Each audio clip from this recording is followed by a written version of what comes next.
MovieWeb.com.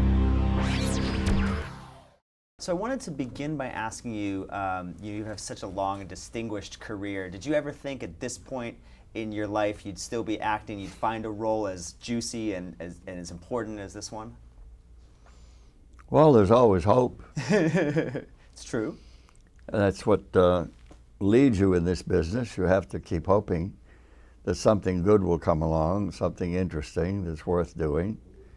And this is an example of that.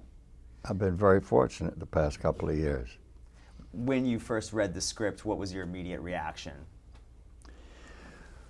Well, I kind of understood a lot about these people.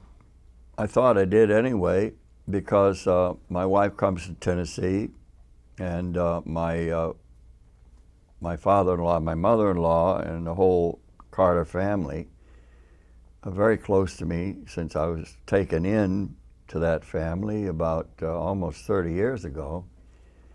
So I feel almost partly Tennessean myself, and I know a lot about these people now. We've lived a lot down there. We've gone down there and stayed there for long periods of time. I know the kind of people who are in this film, all the kinds. I mean, the guys that were the part that Ray McKinnon played, you know, I mean, they helped rebuild parts of our house, you know. You never knew whether they're going to be there in the morning or not, you know, that kind of thing. I understand these folks, I think, a little bit. And my father-in-law made me think, I thought a great deal about my father-in-law when I was doing this film, because Mr. Carter, Cart as we called him, lived with us for 20 years after my mother-in-law died. My mother-in-law was a very wonderful, absolutely wonderful, wonderful woman. Very fine, fine person. Very strong and gracious. And my father-in-law was a man not unlike, in many ways, this character.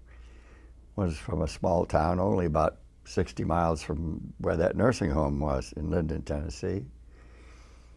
He was an educated man.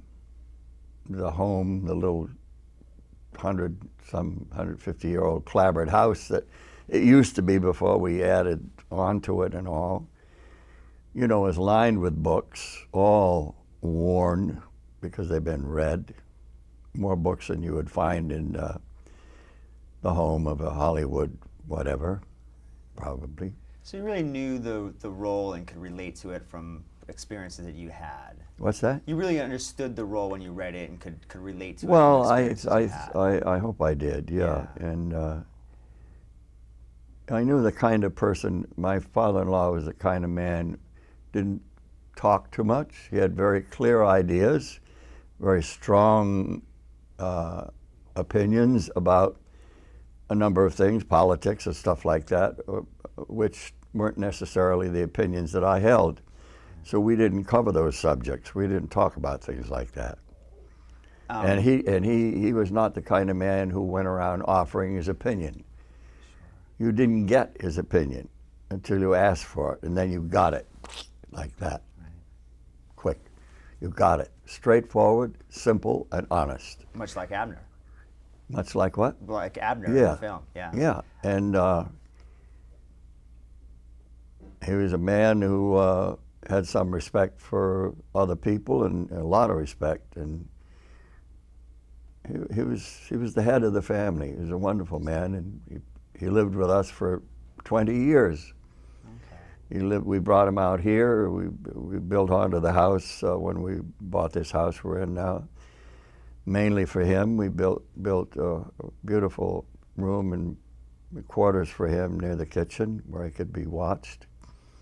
And for the last 2 years of his life, he was almost helpless, couldn't hardly lift a fork.